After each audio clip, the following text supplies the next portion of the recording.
I am not a perfectionist. I'm just an insecure little bitch. Howdy. To give a bit of context here, this is a small little clip from a video that I posted onto my Patreon. For anyone that happens to make art or music or writing or videos or any type of creative anything, the full post is a 35-minute video talking about some of the lessons I had to learn the hard way through making stuff on my channel for 3 years. If this video happened to have popped up on your recommended feed for whatever reason, hi, I'm Alex. I've made video essays for about 3 years now and have somehow car crashed my way into getting into a pretty lucky position in life where I get to do this full time for now. These are 3 of the 12 tips from the full post about making YouTube videos, and you're free to let me know if there's any particular bit that you happen to either disagree with or agree with. The first tip revolves around the reason why I hate it when people call themselves perfectionists.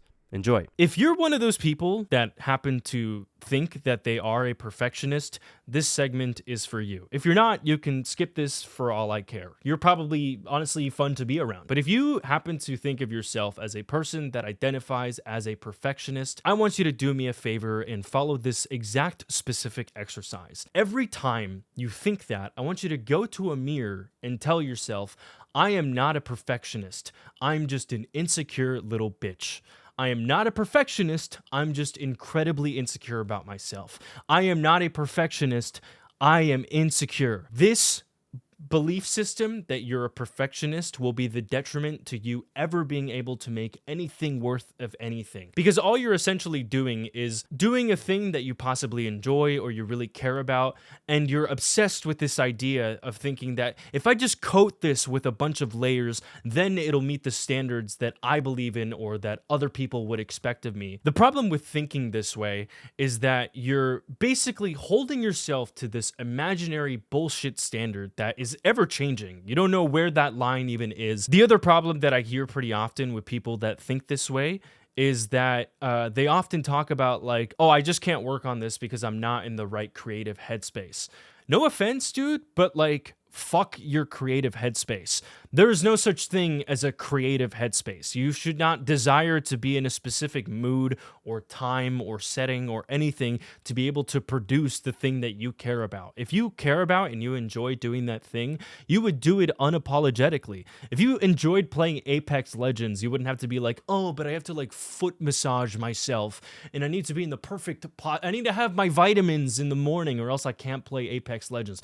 Bro, you just like playing video games. You don't ever think about stuff in that lens. What you're essentially doing, and what I think essentially happens when you're constantly thinking that you're a perfectionist or that you need to be in a creative headspace or anything along that lines, is that you're basically trying to get better at basketball by shooting the ball 4 times a day. And you're also just crying every single time you miss a shot and getting upset at yourself and being so emotional about this one thing that in reality, what you need to be doing is doing it as often as possible. If you want to be good at shooting threes, you need to shoot an insane amount of threes. You don't even have time to think about how many threes you need to be shooting because you need to be shooting threes as you're thinking about that. That's how many times you need to be shooting. The greatest basketball players are psychopaths. They have shot more threes than you have done things, period. That's how many times they have shot threes. There is no room for being like, oh, I'm not in the mood for it, or I don't feel like shooting it. I have one desire, and I want to be incredible at the thing that I do, and in order to get there, I need to have 10x the amount of reps, or 20, 30, 100x the amount of reps that the average person does. That's how many times you have to do the thing, and perfectionism follows nowhere near in that system of getting to the place where you want to get. Also, apologies if I sound kind of like angry during that segment. It's because I'm talking to that segment to myself when I say these things out loud. I'm not actually mad at you, or I don't really care if you think you're a perfectionist. It's just that I personally was that guy. I was that person who said that to myself all the time, and I think it held me back from doing the things that I wanted to do. That was like a big step that I had to get over, and I'm happy that I'm over that phase. I don't think being a perfectionist is cool. That's what I'm trying to imply. Okay, tip number 3. I think you need to get rid of your dumb people beliefs. This is something that I think comes up really often, especially when it comes to YouTube, is that people make videos in a certain way because people have low attention spans nowadays. Or, oh, it's so hard to get somebody's attention because they're dumb or they're stupid. Or you have to dumbify the information that you're presenting so that an idiot could understand it. I think fundamentally this is a really wrong way of thinking when it comes to making videos. Number one, I don't believe that people's attention spans are as fucked as they make it out to be. I think it's like a muscle. And if you happen to listen to podcasts or you enjoy video essays or you read books, or maybe you're just very immersed in a conversation you're having with a friend, you have a great attention span then, if that's the case. But number two, from the perspective of the person that is making the video, I just think it's wrong to ever think from that lens. I strongly believe that good art comes from people that respect the human beings that consume them. I mentioned that a little bit in the last time that I made one of these YouTube advice videos, but I just more so want to thoroughly elaborate on what exactly I mean by that. If somebody technically does have a low attention span, maybe they don't have a high tolerance for being able to focus. What I hope a person thinks to themselves is, okay, maybe this person isn't necessarily interested in history. How can I present them history in a way that they might find engaging? And so, in that sense, I don't think the answer is overstimulation. Maybe it's how do I avoid overcomplicating the thing that I'm trying to do? That is two very different approaches to a problem that I think people solve wrong all the time when it comes to YouTube. In my eyes, and this is my belief, you can disagree with me if you want, but I think the foundation of the art that you make needs to come from the perspective that you believe in human beings and you're hopeful in them and you're hopeful that people can be better. You shouldn't be so incredibly condescending to think that, oh, people are dumb, so I'm going to make things in this way.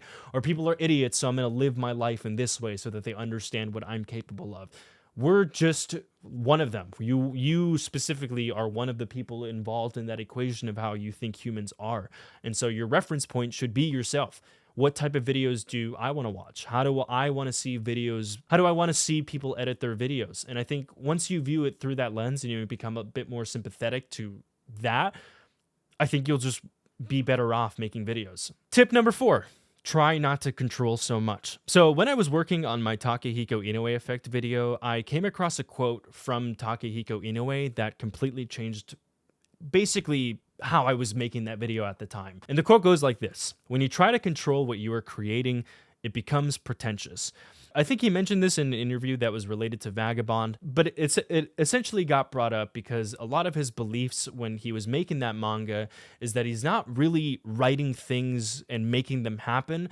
It's kind of like his mangas are a camera that's just moving around through a world that he created, but now things in that world are moving around and the pieces are doing the things themselves.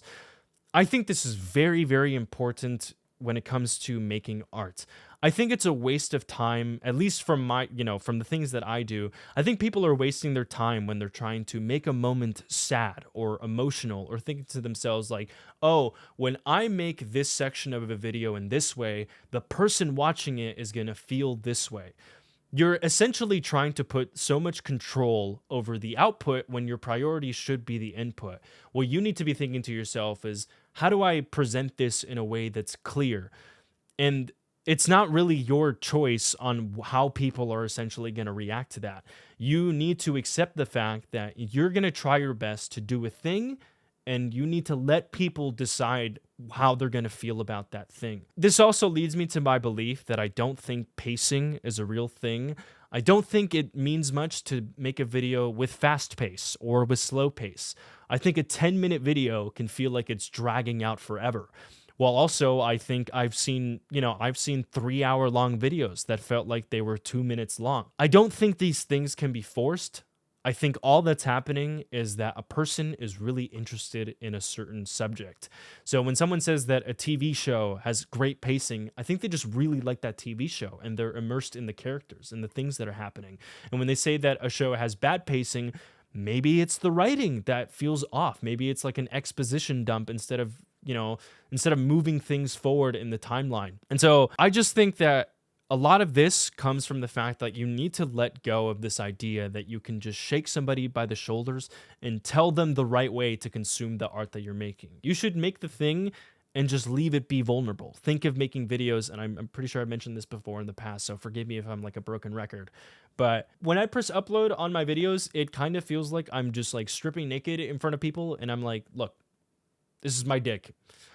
You guys can do whatever you want with that information, but this is my dick. Tip number 5, Try to not get so obsessed with analytics. Again, I mentioned this in my last time that I made one of these videos, but I don't think I explained it that thoroughly, mainly because I think it's inevitable, especially if you're new to YouTube. I think it's very normal